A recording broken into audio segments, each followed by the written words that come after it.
Hello छात्राओं, अब तक हम 2023 के बहुविकल्पी और अतिलघुत्तरी के प्रश्नों को हल कर लिया है। अब आते हैं लघुत्तरी प्रश्न को हल करने। ये जो प्रश्न हम लोग देख रहे हैं, ये प्रश्न 2023 का मैथ का प्रश्न है, जो कि थर्ड सेमेस्टर का है। ठीक है, थर्ड सेमेस्टर का है। अब आते हैं इन प्रश्न में। सबसे पहले प्रश्न को देखते हैं और उस प्रश्न को हल करने का प्रयास करते हैं। तो चलिए पहले प्रश्न को लेते हैं। पहले प्रश्न में दिया है कि क्या करना है, सरल कीजिए। क्या करना है, सरल कीजिए। तो सबसे पहले इस प्रश्न को हम उतार लेते हैं। प्रश्न दिया है कि 3/4 के घाते -2 भागे 2/3 के घाते -4 है। अब एक चीज़ हमको दिखाई दे रही है, घात जो होती है हमेशा प्लस में होती है, लेकिन यहाँ पर घात माइनस में दिखाई दे रही है। तो सबसे पहले हम क्या करते हैं, वो जो माइनस में घात दिखाई दे रही है, उस माइनस के घात को हम प्लस में जो है बदलने का प्रयास करते हैं। तो प्लस में बदलने के लिए हम इसको क्या करेंगे, अंश को जो है हर में बदल देंगे। तो अंश में अंश को हर में बदलने के लिए हम क्या करते हैं, लिखेंगे यहाँ पर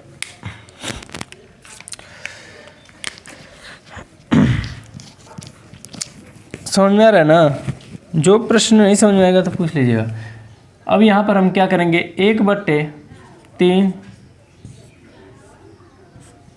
3/4 यहाँ पर लिख लिए, और इसको यहाँ पर लिख देंगे 2, और ये भाग का चिन्ह है तो भाग का चिन्ह, फिर यहाँ पर लिखेंगे 1, फिर 2/3, फिर उसके बाद इसके घात भी 4। अब हमने क्या किया, इस माइनस को क्या कर दिया है, प्लस में बदल दिया। जो घात माइनस में थी, अब वही घात क्या हो गई है, प्लस में हो गई है। तो अब हम क्या करेंगे, अब यह जो है इन लोगों को अच्छे रूप में लिख लेते हैं, मतलब कि बट्टे वाले रूप में लिख लेते हैं। तो अब यहाँ पर क्या है, यह तो स्वयं बट्टे में है, लेकिन यह बट्टे में नहीं है, तो इसको भी बट्टे में कर लेते हैं। तो 1/1 3/4 इस तरह लिखने के बाद फिर घाते 2, फिर भागे का चिन्ह 1/1 2/3 4। समझ में आ रहा है ना। फिर अब यहाँ पर इसका गुणा इसमें कर देंगे, इसका गुणा इसमें कर देंगे, तो हम पाएंगे क्या कि 3 एकम 3 4 एकम 4, तो 4 एकम 4 3 एकम 3 के घाते क्या है, 2 है, तो यहाँ पर लिख देंगे 2। ये क्या है, भाग का चिन्ह है, तो यहाँ पर भाग का चिन्ह कर देंगे। यहाँ पर क्या है, 2 का गुणा इसमें करेंगे, फिर 3 का गुणा इसमें करेंगे, तो 3/2 क्या हो गया 2, इसके घाते क्या आ गया 4। समझ में आया कि नहीं है। अब हम आगे करते हैं। अब ये जो घात है, इस घात को इसमें हम लिख लेंगे, और ये भाग का चिन्ह है, इसको हम लोग जो है गुणे के चिन्ह में बदल लेंगे। जब भाग का चिन्ह गुणा में बदलते हैं तो अंश हर हो जाता है, और हर जो है अंश हो जाता है। तो अब यहाँ पर हम पाएंगे क्या, इस घात को हम बदल दिए, तो बदलने के बाद क्या आ गया 4/4, क्योंकि ये 2 है तो यहाँ 2 बार लिखेंगे, 3/3। अब ये जो भाग का चिन्ह था, इसको हमने क्या किया, गुणा का चिन्ह कर दिया है।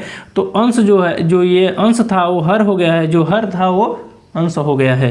तो यहाँ पर लिखेंगे 2/3/3/3/3। ठीक है, इस प्रकार से हो जाएगा।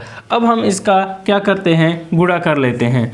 तो जब गुणा करेंगे तब पाएंगे क्या कि इसको पहले कर लेते हैं, 2 दूना के 4, 4 दूना के 8, 8 दूना के 16, और 16 चौको 64, 16 चौको 64, और 64 में 4 का गुणा करेंगे तो 4 चौको 16, और 4 छक 24, 24 1 25, मतलब यहाँ पर आ गया 256 आ गया।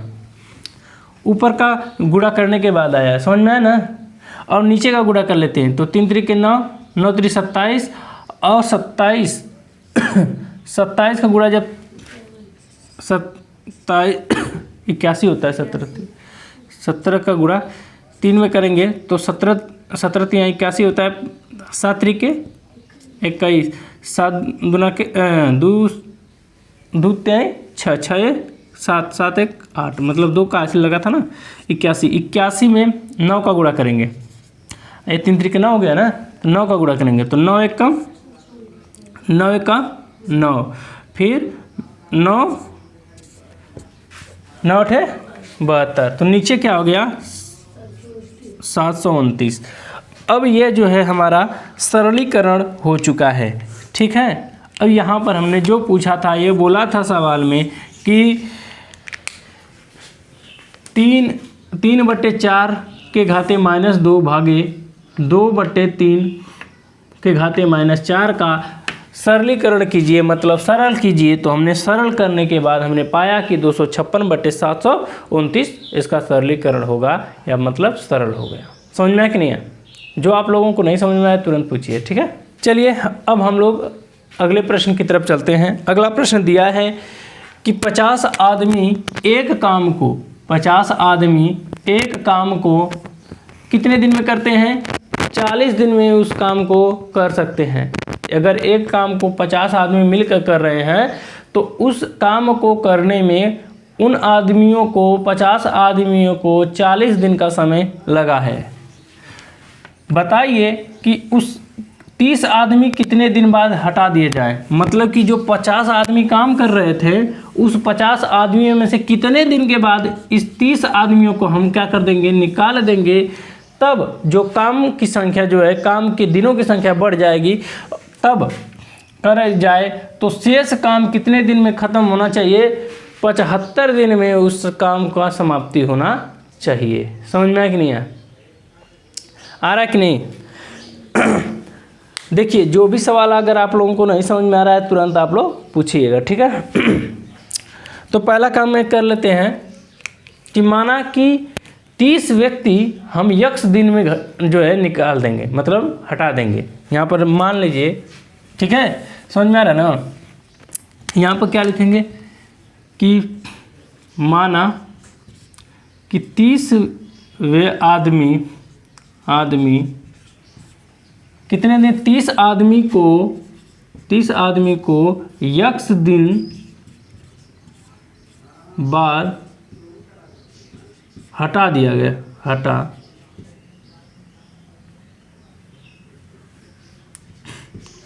हटा देंगे जब दें। हमने मान लिया कि अगर हम लोग 30 व्यक्ति को x दिन के बाद हम हटा देंगे तब वह काम करेंगे तो 45 दिनों का समय लगेगा, ठीक है। सॉरी, 75 दिन का समय लगेगा। समझ में ना? मतलब कि अगर हम लोग 30 व्यक्ति को x दिन में हटा देंगे तो उस काम को करने में 75 दिनों का समय लगेगा। समझ में आया कि नहीं? मतलब कि हम यहाँ पर समझ में आ रहा है ना? अब 75 दिनों का समय लग रहा है। अब एक बात बताइए कि जो शेष व्यक्ति हैं, ठीक है, 50 व्यक्ति में 50 व्यक्ति उसी काम को जो है करेंगे तो कितना समय लगेगा? 40 माइनस x लगेगा, क्योंकि उसमें जो है, क्योंकि 50 व्यक्ति थे, ठीक है, लेकिन उसमें से क्या हो गया है? 30 व्यक्ति उसमें से हटा देना है हमको, ठीक है। इसी 50 व्यक्तियों में से 30 व्यक्ति को हमने क्या करना है? घटा देना है। और समय कितना लगेगा? 40 दिन लगेगा, ठीक है। और 20 व्यक्ति जब उस काम को करेंगे तो कितने दिनों का समय लगेगा? 75 दिनों का समय लगेगा। अब हम पाएंगे क्या कि यह इस प्रकार से हुआ है, मतलब यह बड़ा है, यह छोटा है, और यहाँ पर पाएंगे कि यह बड़ा है, यह छोटा है। समझ में आया कि नहीं है? आ रहा समझ में? एकदम यहाँ तक समझ में आया? कोई समस्या? आगे देखते हैं। अब इसको हम लोग जो है अनुपात के रूप में लिख लेंगे। तो क्या लिखेंगे कि 50/20 बराबर, फिर उसके बाद क्या लिखेंगे? बड़ा कौन है? 75/40x, ठीक है। अब इसका गुणा इसमें करेंगे, इसका गुणा इसमें करेंगे, तो हम यहाँ पर लिख सकते हैं कि 50 गुणे 40 माइनस यक्स, इसका गुणा इसमें करेंगे ना, फिर अब इसका गुणा इसमें करेंगे, बराबर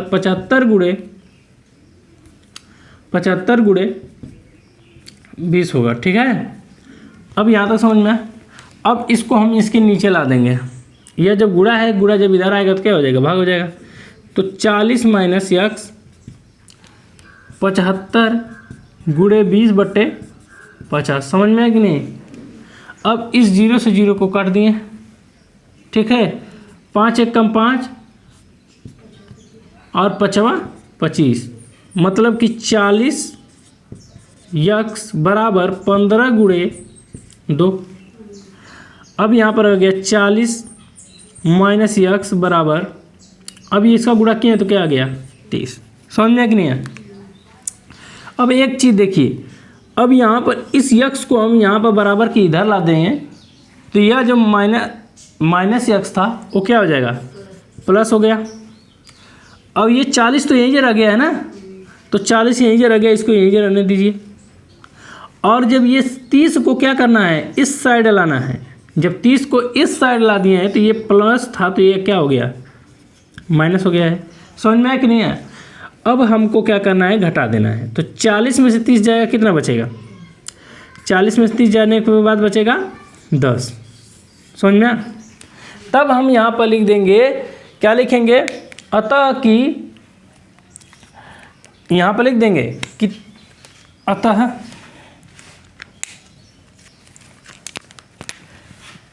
अतः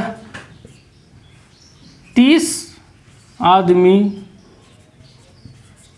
को 10 दिन बाद हटा दें तो 75 दिन में काम क्या होगा, समाप्त होगा। समझ में आया कि नहीं है। अगर उस काम को हम कितने दिन में, 75 दिन में हटाना रहेगा, ख़त्म करना रहेगा, समाप्त करना रहेगा उस काम को, तो हमको कितना दिनों का समय लगेगा, 10 दिनों का समय लगेगा। समझ में आया कि नहीं है। प्रश्न नंबर 14 पे देखते हैं। प्रश्न नंबर 14 देखते हैं कि प्रश्न नंबर 14 में लिखा हुआ है कि निम्नलिखित आंकड़ों की मध्यिका एवं बहुलक ज्ञात कीजिए। इसमें हमको दो चीज़ ज्ञात करना है। क्या ज्ञात करना है, मध्यिका और बहुलक ज्ञात करना है। ठीक है, हमको इसमें दो चीज़ ज्ञात करनी है। तो दो चीज़ ज्ञात करने के लिए हम इन जो दिए गए आंकड़ों के हिसाब से ज्ञात करना है। तो सबसे पहले हम दिए गए आंकड़े को लिख लेते हैं। तो दिया गया आंकड़ा क्या है, एक तरफ आयु दिया है, आयु, और दूसरी तरफ क्या दिया है, विद्यार्थियों की संख्या दिया है। ठीक है, विद्यार्थियों की संख्या।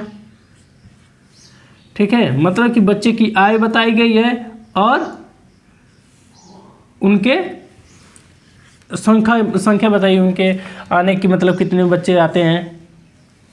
तो जब 11 वर्ष के बच्चे 4 आते हैं, 11 वर्ष के बच्चे 4 हैं, ठीक है, 12 वर्ष के बच्चे जो है कितने हैं, 3 हैं, 13 वर्ष के बच्चे कितने हैं, 5 हैं, 14 वर्ष के बच्चे 4 हैं और 15 वर्ष के बच्चे 4 हैं और 16 वर्ष के बच्चे जो है कितने हैं, 3 हैं। समझ में आया कि नहीं आया, आया समझ में। अब हम क्या करेंगे, तो हम यहाँ पर कुल बच्चों की संख्या ज्ञात करनी है। पूरे बच्चों की संख्या ज्ञात करने के लिए हम सभी को क्या कर लेंगे, ऐड कर लेंगे। तो जोड़ेंगे तो 4 में 3 जोड़ेंगे तो 7 हो गया, 7 में 5 जोड़ेंगे तो 12 हो गया, 12 में 4 जोड़ेंगे तो 16 हो गया, 16 में 4 जोड़ेंगे तो 20 हो गया, 20 में 3 जोड़ेंगे तो 23 हो गया। समझ में आया। मतलब कि हम यहाँ पर यह भी लिख सकते हैं कि n बराबर कितने आया, कुल विद्यार्थियों की संख्या, मतलब कि कुल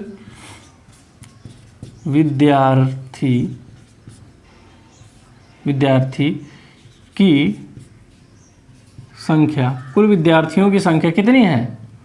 संख्या n बराबर 23 है। अब n बराबर 23 है, मतलब कि 23 क्या है? एक विषम पद है, ठीक है, एक विषम संख्या है 23 कि n+1/2 होता है वहाँ पद, ठीक है। अब तुम्हें जहाँ पर कन्फ्यूजन है एक बार मैं दोबारा बता देता हूँ, ठीक है। यहाँ पर आंकड़ा दिया है, ठीक है। आंकड़ा क्या दिया है कि आयु दिया है, विद्यार्थियों की संख्या दी है। आयु बता रहा है कि 11 साल के बच्चे की संख्या कितनी है? 4 है, 12 की 3 है, 13 साल के बच्चों की 5 है, और 14 साल के बच्चे की 4 है, और 15 साल के बच्चे की 4 है, और 16 साल के बच्चे की 3 है। तो ये जो बच्चों की जो संख्या होगी वो कितनी है? 23 होगी ना। तो जोड़ने पर यह 23 प्राप्त हुआ। अगर यहाँ पर 24 प्राप्त होता तब यहाँ पर हम सम मानते, क्योंकि यह सम संख्या है, तो तब जाके हमें यहाँ पर सम का सूत्र लगाना पड़ता। परंतु यह क्या है? विषम है, इसलिए हमें विषम का सूत्र लगाना पड़ रहा है। समझ में कि नहीं? तो अब यहाँ पर पाएंगे क्या, हम यहाँ पर क्या कर लिए, विषम के लिए हमने जो सूत्र लिखा है उस पर हम इनको हल करने का प्रयास करते हैं। तो n बराबर क्या हमने प्राप्त किया है? n बराबर 23 है, तो यहाँ फिर 23 धन 1/2। अब यहाँ पर जोड़ेंगे तो क्या आ गया? 24/2। समझ में आया? अरे 23 में जोड़ेंगे तो 24 होगा। अब यहाँ पर काट दिए तो कितना आया? 12। ये 12 क्या है? वां पद है, 12वां पद, ठीक है, 12वां पद है। तो अब देखिए यहाँ पर कोई संख्या तो काउंटिंग नहीं ना है कि सीरियल बाय सीरियल संख्या दिया था। तो अब हमें यहाँ पर ध्यान देना है, क्या देना है कि अब बच्चे की गिनती यहाँ से शुरू हुई होगी, 1 2 3 4 5 6 7। समझ आ रहा है ना कि जो बच्चों की संख्या यहाँ से शुरू हुई है। तो अब यहाँ से शुरू करके यहाँ से गिनना स्टार्ट करते हैं। तो 1 2 3 4 यहीं पे हैं, 7 यहीं पे हो गए। अब ये 12 संख्या है, यहाँ पर आके 12 संख्या पूरी हो जा रही है, मतलब 12 बच्चे यहाँ तक पूरे हो गए। तो 12 बच्चे किस में पूरे हुए हैं? किस में पूरे हुए हैं? 13 वाले में, मतलब कि 13 आयु के बच्चे जो है क्या हैं? 5 हैं। तो अब यहाँ पर लिखेंगे कि जो है मध्यिका क्या होगा?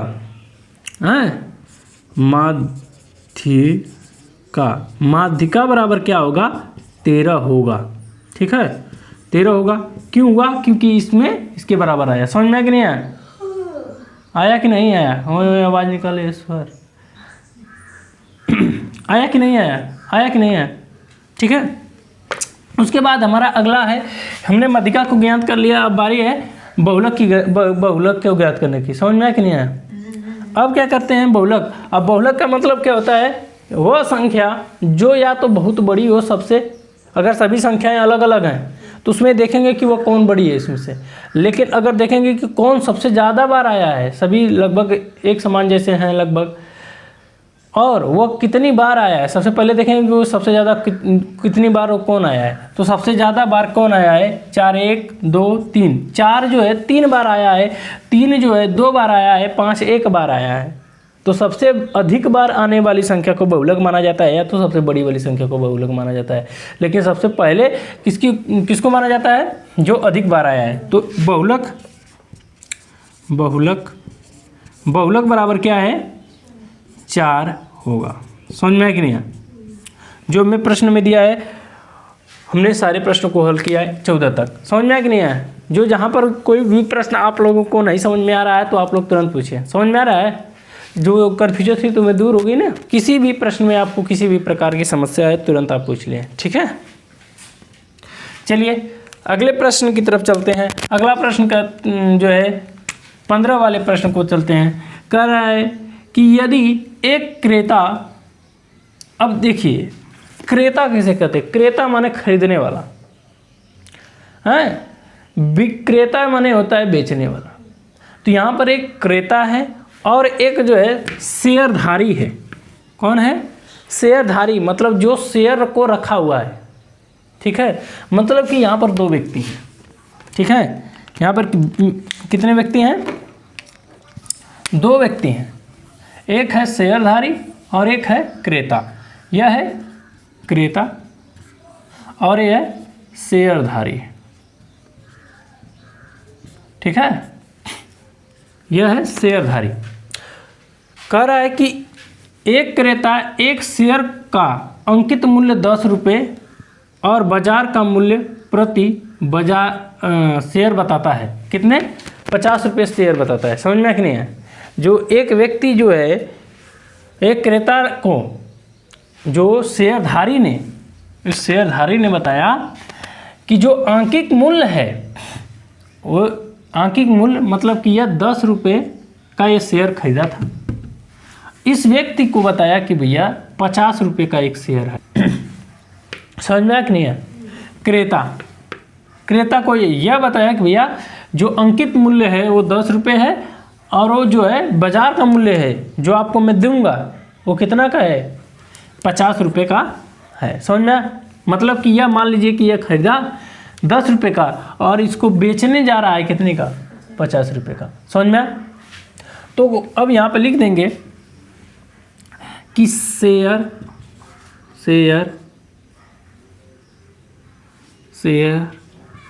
का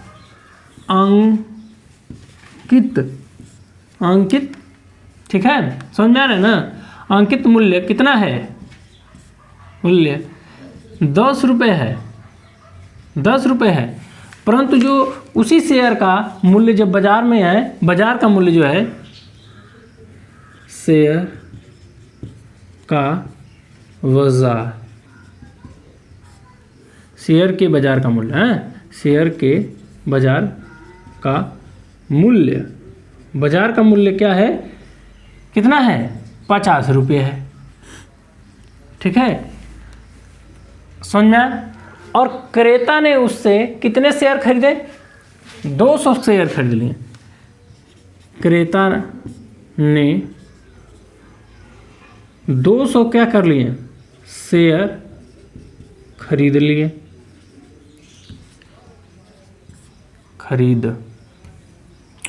खरीद ली। जब क्रेता ने 200 शेयर खरीदे किसके रेट से? 50 के रेट से। तब क्या हुआ कि 200 गुणे 50, अब 5 दुना के 10, 2 ठे 1 ठे, कितना हो गया? 10,000 रुपये का शेयर क्रेता ने क्या करदा? खरीदा। ठीक है? जबकि अंकित मूल्य कितना था? 200 का। 200 शेयर का अंकित मूल्य कितना था? 10 था। तो 200 का कितना हो गया? 2 एक कम 2, 8 जीरो ई, 2 जीरो ई, तो कितना हो गया? 2000। मतलब कि उस शेयर का, जिस शेयर का अंकित मूल्य 2000 रुपये था, उस शेयर को उसने कितने में बेच दिया? 10,000 रुपये का उसने बेचा। तो जो शेयरधारी है वो कितने का लाभ कमाया? तो शेयरधारी द्वारा लाभ कितना कमाया? तो लाभ बराबर कितना? 10,000 माइनस 2000 बराबर कितना आया? 8,000। समझ में आया? तो यहाँ पर लिख सकते हैं क्या कि शेयरधारी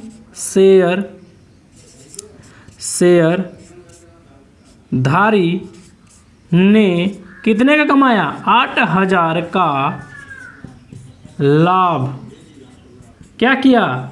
प्राप्त किया। समझ में आया ना? शेयरधारी ने कितने का लाभ प्राप्त किया? 8,000 का प्राप्त किया, क्योंकि उसने तो शेयर जो अंकित मूल्य था वो कितने का था? 10 रुपये का था, लेकिन क्रेता को कितने में बेचा? 50 रुपये का बेचा।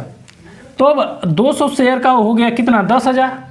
और जबकि उसने तो 10 रुपये के दर से 200 खरीदा था, तो वो कितने हो गया था? 2,000। और 2,000 का खरीदा, 10,000 का बेचा, तो प्राप्त हुआ कितने का? 8,000 का। तो उसको लाभ कितने का प्राप्ति हुआ? 8,000 का शेयरधारी ने क्या किया? लाभ कमाया। समझ में आया? चलिए हम अगले प्रश्न की तरफ चलते हैं कि एक घनाकार टंकी है। पहली बात ये ध्यान देना है, कैसी है टंकी? घनाकार टंकी है। स्याही इसकी खत्म हो गई। घनाकार टंकी है। पहली बात हमको क्या ध्यान देना है कि वो टंकी कैसी है, घनाकार है। समझ में आ रहा है ना। तो घन का क्या होता है, लंबाई गुणे चौड़ाई गुणे ऊंचाई। समझ में। तो टंकी कैसी है, घनाकार टंकी है। कि भीतर की जो भुजाएं हैं, उसकी भीतर की भुजाएं कितनी हैं, टंकी के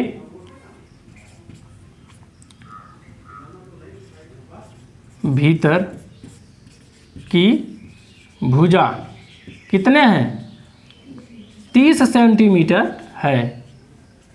उस जो घनाकार टंकी है उसके अंदर की जो भुजा है वो कैसी है, 30 सेंटीमीटर है। तो कह रहा टंकी पानी से पूरी तरह भरी हुई है।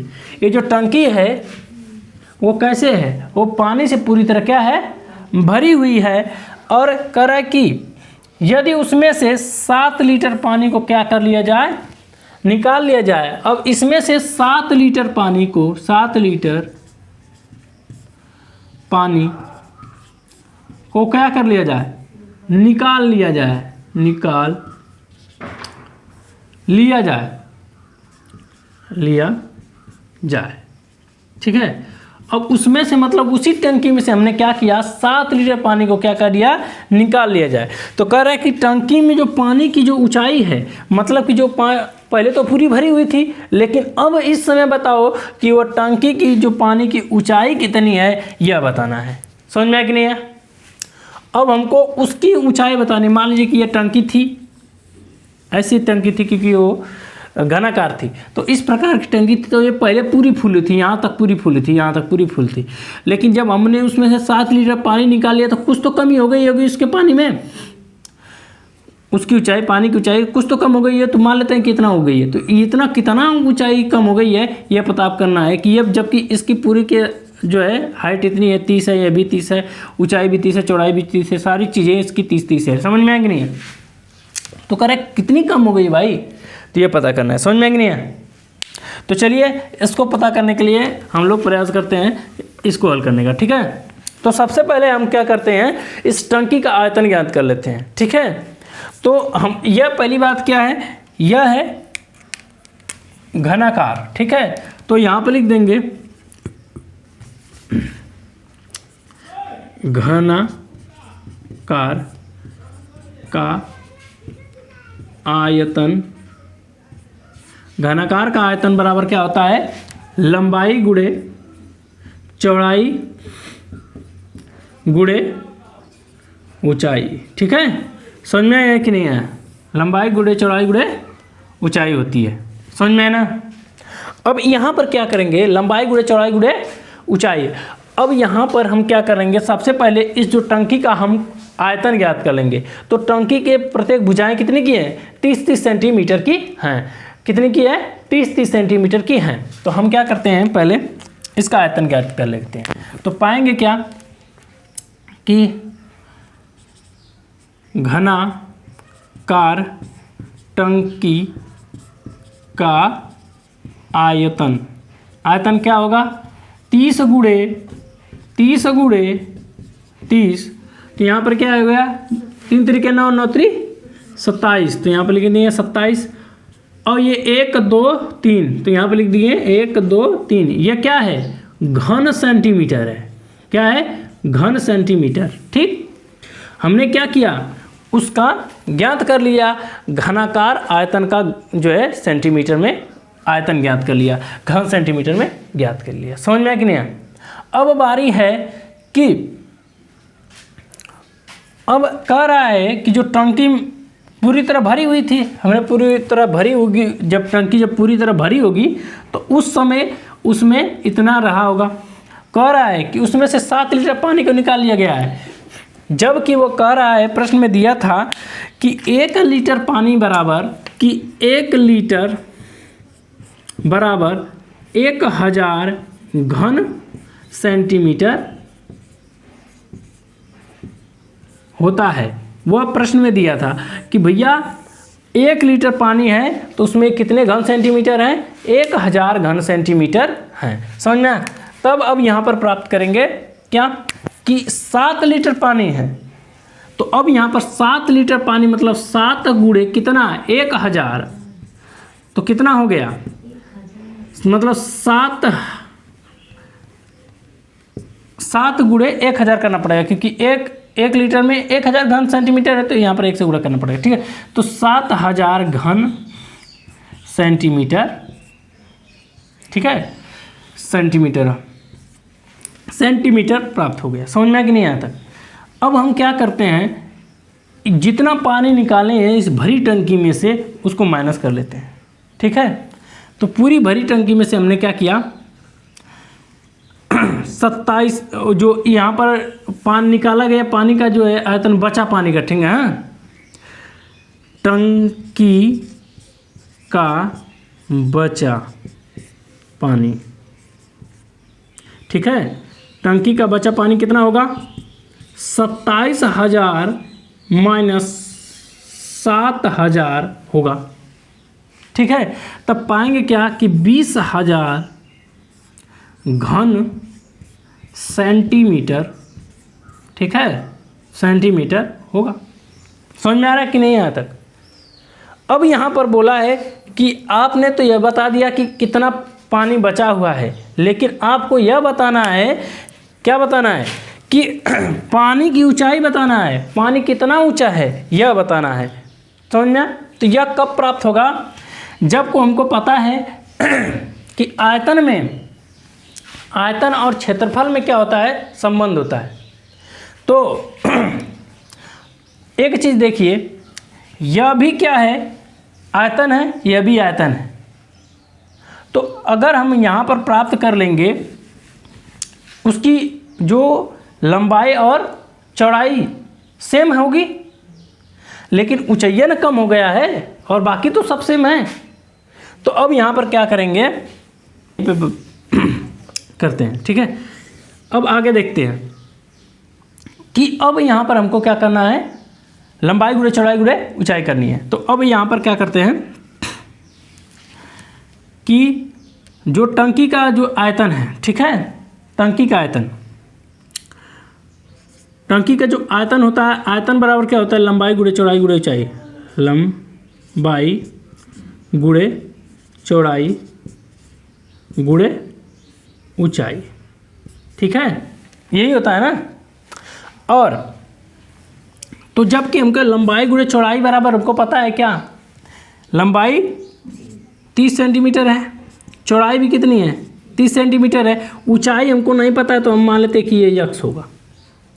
ठीक है, क्या होगा, टंकी में जो बचा पानी का ऊंचाई नहीं पता था, ऊंचाई कितना होगा, यक्स होगा। समझ में आया ना?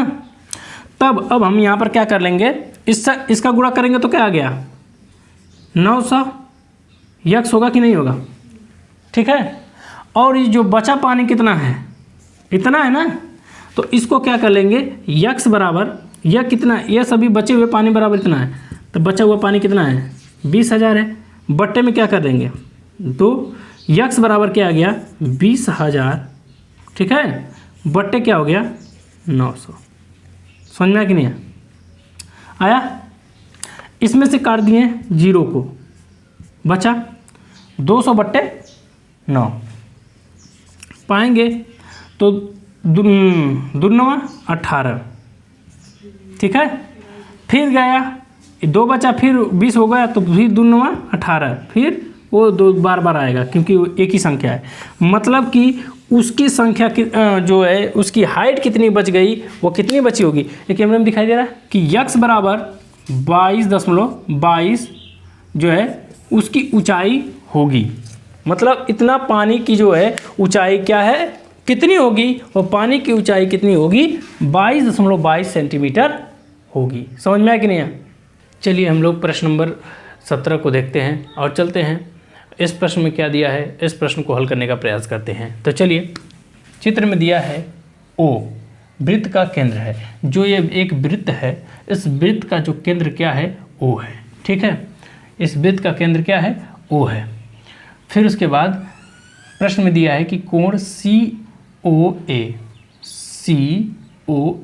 कितना दिया है 130 अंश का कोण दिया है। मतलब डिग्री का कोण दिया है, ठीक है। कितना दिया है? 130 डिग्री का कोण दिया है, कितना? COA का। कह रहा है कि कोण ABC तथा कोण ADC का मान ज्ञात करना है। मतलब हमें कौन कौन सा मान ज्ञात करना है? हमें CDA ये ज्ञात करना है, मतलब कि ADC ज्ञात करना है और ABC ज्ञात करना है। हमें दो चीज़ों को ज्ञात करना है, दो कोणों का मान ज्ञात करना है। हमें दिया क्या है? दिया है कि कोण COA बराबर 130 है, जो कि कहाँ से कहाँ पर कोण बनाया है? वृत्त के केंद्र से बना हुआ है, ठीक है। और हमें यह भी पता है कि वृत्त के केंद्र पर बना कोण, क्या पता है? कि वृत्त के केंद्र पर बना कोण परिधि पर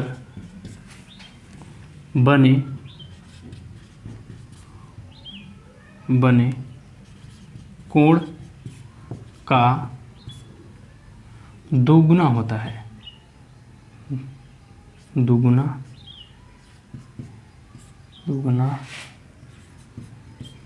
होता है। हमें क्या पता है कि यदि कोई कोण केंद्र पर बना हुआ है, यहाँ पर बना हुआ है, वह किस परिधि के, वृत्त के परिधि के कहीं पे, यहाँ पर कहीं पे भी बनेगा, उस कोण का क्या होगा? दोगुना होगा। अतः हम यह कह सकते हैं क्या कि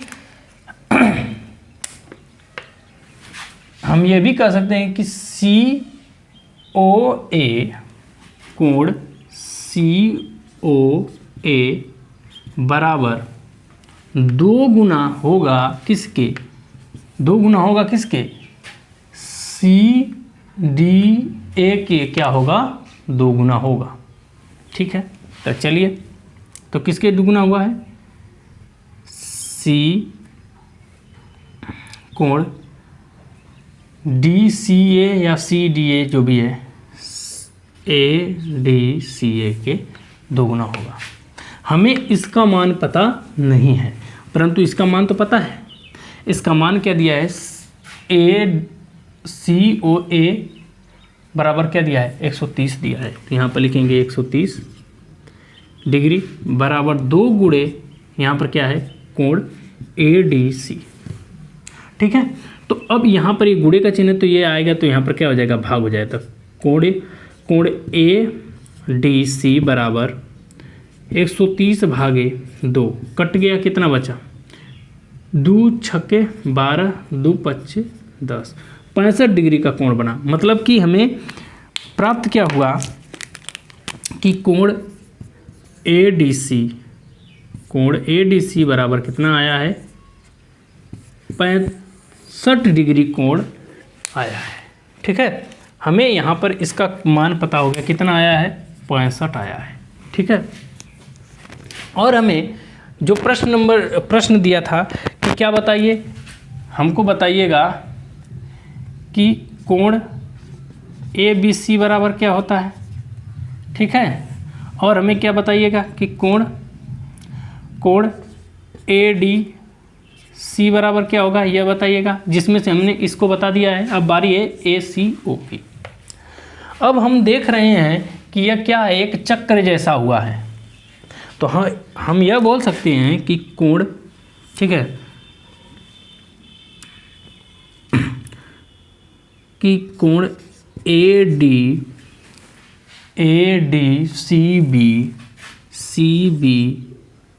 एक चक्रीय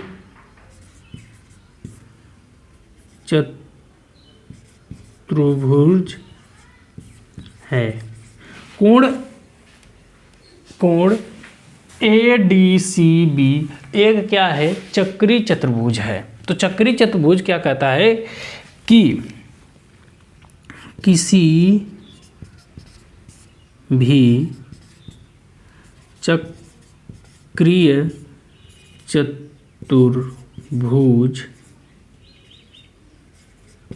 चतुर्भुज के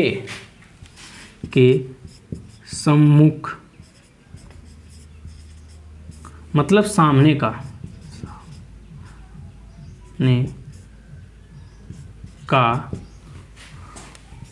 कोण क्या होता है? कोण सदैव बराबर, कोण का योग सदैव 180 अंश का होता है। ठीक है, मतलब कि अगर हम इसको और इसको जोड़ेंगे, इन दोनों को जोड़ेंगे तो योगफल कितना आ जाएगा? 180 आ जाएगा। अतः हम लिख सकते हैं, ठीक है, अतः हम लिख सकते हैं, क्या लिख सकते हैं कि ABC कोण ABC धन, ठीक, ADC कोण ADC बराबर 180 अंश होगा। ठीक है, समझ में? अब एक बात बताइए, ABC बराबर हमको पता नहीं है और हमें ADC बराबर हमने पता कर लिया है, कितना आया था? 165 आया था। तो अब यहाँ पर लिखेंगे कि कोण ABC बराबर धन 65 डिग्री बराबर 180। अब ये जो है 65 प्लस में है तो यहाँ पर जाएगा तो क्या हो जाएगा? माइनस में हो जाएगा। तो अब यहाँ पर लिखेंगे कि ABC बराबर 180 माइनस कितना? 65। जब 180 में से 65 को घटाएंगे तो क्या आएगा? 115। मतलब कि कोण ABC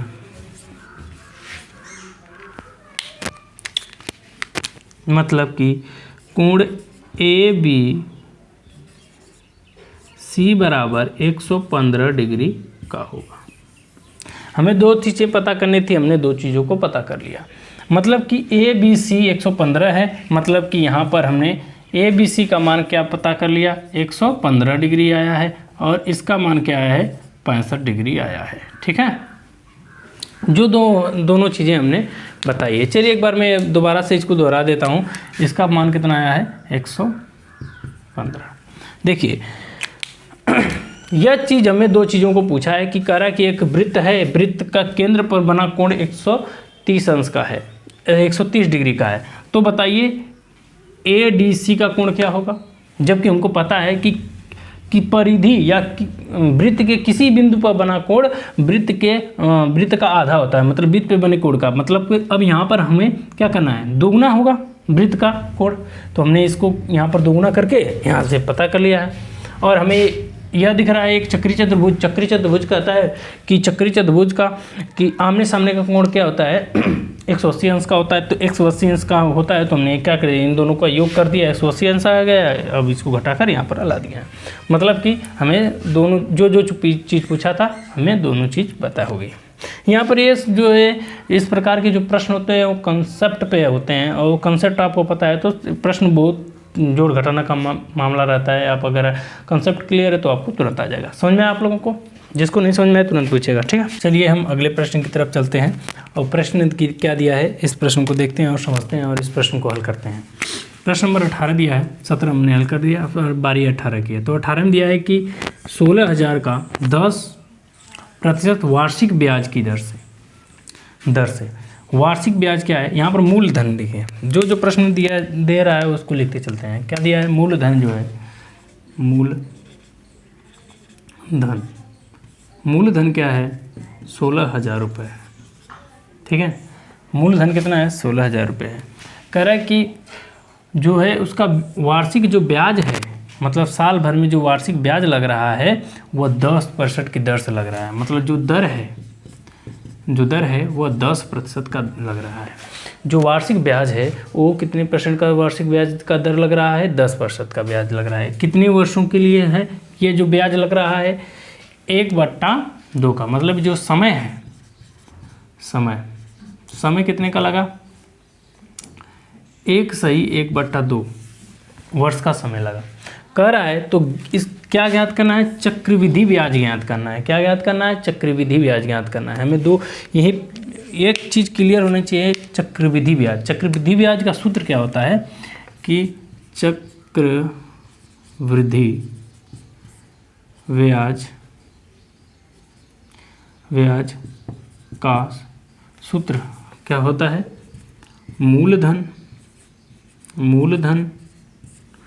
मूलधन, फिर उसके बाद क्या होता है, गुणे एक धन दर बटे 100, उसके ऊपर क्या है, मतलब उसके घाते क्या है, समय -1। यह क्या होता है, सूत्र होता है। चलिए इसी सूत्र पे हम लोग इसके हल को देखते हैं और आगे बढ़ते हैं। देखिए हमें जो दिया है, यहाँ तक तो जो दिया था हमें ज्ञात कीजिए, लेकिन यहीं पे कंडीशन दे दिया है, क्या कहा है, जबकि हमें क्या है, 6 माह की जो है माने दे दी गई है। मतलब ये 6 महीने की जो चक्रवृद्धि ब्याज है वो क्या कर दिया गया है, जो ब्याज जो है वो दे दिया गया है। मतलब जो ब्याज था, मूल मतलब मूल तो नहीं, ब्याज वो सब दे दिया गया है। समझ में, मतलब 6 महीने का पूरा किस्त पूरी है और बाकी 6 महीने का पूरा करना है। तो अब यहाँ पर ध्यान देना है कि अब इन सभी चीज़ों को हमको आधा करना पड़ेगा। दर भी आधा हो जाएगा, ठीक है, और समय भी आधा हो जाएगा। समझ में आया कि नहीं।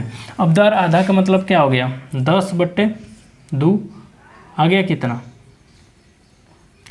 आ गया, 5% का दर से लगेगा अब ब्याज, ठीक है, 5% के दर से ब्याज लगेगा। अब यहाँ पर ये क्या हो गया, अब इसको हम इस प्रकार से भी लिख सकते हैं कि बराबर 3/2 कि 2 एकम 2 और 2 और 1 3 होता है, 3/2। इसको इस प्रकार से भी लिख सकते हैं। अब आगे यह कह रहा है कि इसका हाफ कर दीजिए, आधा। तो इसका आधा कैसे होगा, 3/2/1/2। तो अगर हम इसको करेंगे तो इस प्रकार से इस रूप में लिख सकते हैं कि 3/2 गुणे 2 से 2 क्या हो गया, कट गया, बचा क्या, 3 वर्ष। मतलब कि हमें जो इसका समय है वो 3 पता हो गया। समझ में आया कि नहीं आया। अब आगे चलते हैं। अब इस जो सूत्र है उस सूत्र पर हल करने का पूरा प्रयास करते हैं और हल करते हैं। तो अब यहाँ पर पाएंगे क्या, यहाँ पर गुजा गया है तो मैं इसको दोबारा में समझा देता हूँ कि 1/2 बराबर क्या है, हम 2 1 कम 2 1 3/2 लिख सकते हैं। अब ये कह रहा है कि इसका हाफ करना है, आधा वर्ष करना है, अर्धवर्ष करना है। तो यहाँ पर 1/2 का भाग कर देंगे 1/2 से। तो 1/2 से भाग करेंगे, जब भाग को जब गुणा में बदलेंगे तो क्या होगा, यहाँ पर 3, अरे गुणा में जब बदलेंगे तो हर का अंश हो जाता है, अंश का हर हो जाता है। तो यहाँ पर 2 ऊपर हो गया, 2 से 2 कट गया, बचा क्या, 3। ये 3 हो गया जो यहाँ पर मैं लाया हूँ। समझ में आया कि नहीं है। तो चलिए अब इस जो हमारे पास जो प्राप्त हुआ है, अब हम इस जो सूत्र है चक्रवृद्धि ब्याज का, इस सूत्र पे हम इसको रखेंगे, बारी बारी रखेंगे, स्टेप बाय स्टेप। आपको पूरा समझाने का प्रयास करें। जहाँ पर आपको समझ में नहीं आया तुरंत आप पूछिए, आप लोग को भी जहाँ पर नहीं समझ में आया तुरंत आप पूछिएगा, ठीक है। तो चलिए अब यहाँ पर क्या करना है कि चक्रवृद्धि ब्याज 16,000 मूलधन है।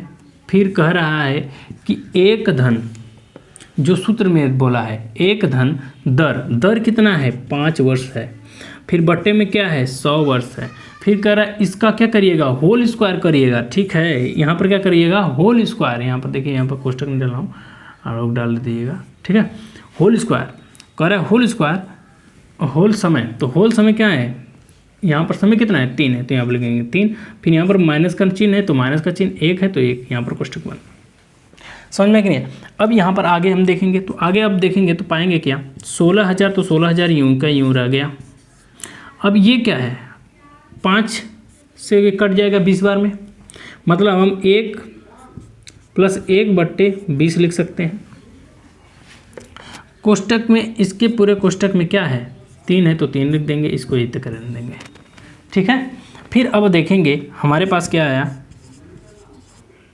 16,000। अब ये क्या है, अब ये जो है इसको हम क्या करेंगे, अब ये सॉरी ये एक कोष्टक में था ना, एक कोष्टक में था, तो अब यहाँ पर क्या करेंगे इसको, अब इसका जो है इसमें गुणा करेंगे क्योंकि लसा लेंगे तो सेम वही काम होगा। गुणा करेंगे तो फिर आ गया 20, 20 से कम 20, 20 एक 21, 21 बट्टा 20 का होल क्यूब। फिर यहाँ पर माइनस है तो माइनस का चिन्ह दे दीजिएगा। ठीक, समझ में आया। फिर आगे हमारा काम क्या है, अब 21 का जब क्यूब करते हैं, ठीक है, यहाँ पर लिख दे रहा हूँ, जब हम 21 का क्यूब करते हैं तो 9000, पहले इसको लिख लेते हैं, 16000 आया।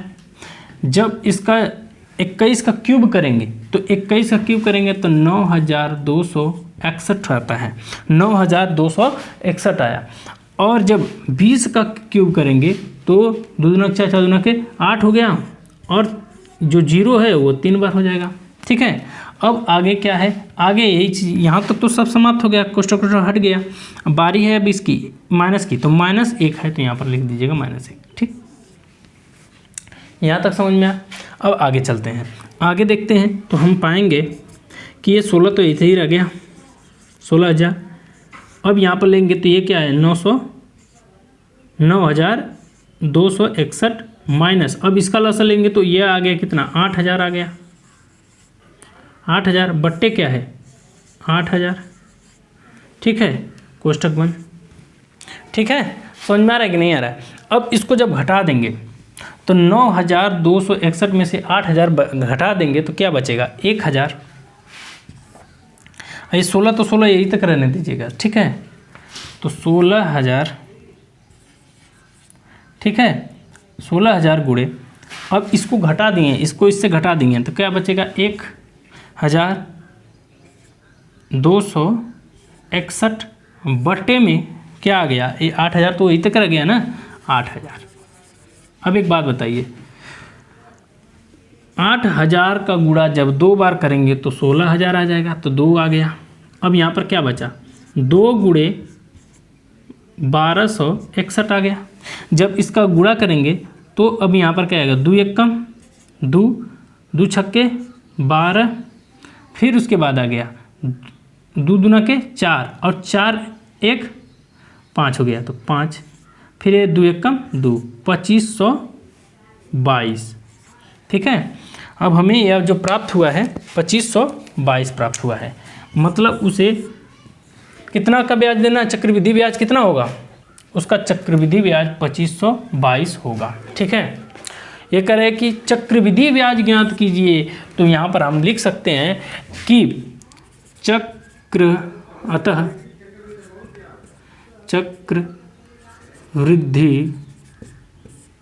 ब्याज 2522 रुपये होगा। ठीक है, इतना होगा, ये सब जान लीजिए। समझ में आया कि नहीं आया। जहाँ पर ये सवाल आपको समझ में नहीं आया हो वहाँ पर आप तुरंत पूछिए, मैं तुरंत बताने का प्रयास करूँगा। समझ में आया कि नहीं आया। जो भी सवाल जिस भी प्रकार का सवाल की जो भी समस्याएं हैं, यह नहीं है कि बीटीसी, यह नहीं है कि बीएड, आपको हर एक प्रकार के जिस भी प्रकार के मैथ की कोई भी दिक्कत हो आप हमको पूछ सकते हैं। हम आपको पूरा जो है आपकी समस्या को पूरा समझाने का या समस्या को दूर करने का पूरा प्रयास करेंगे।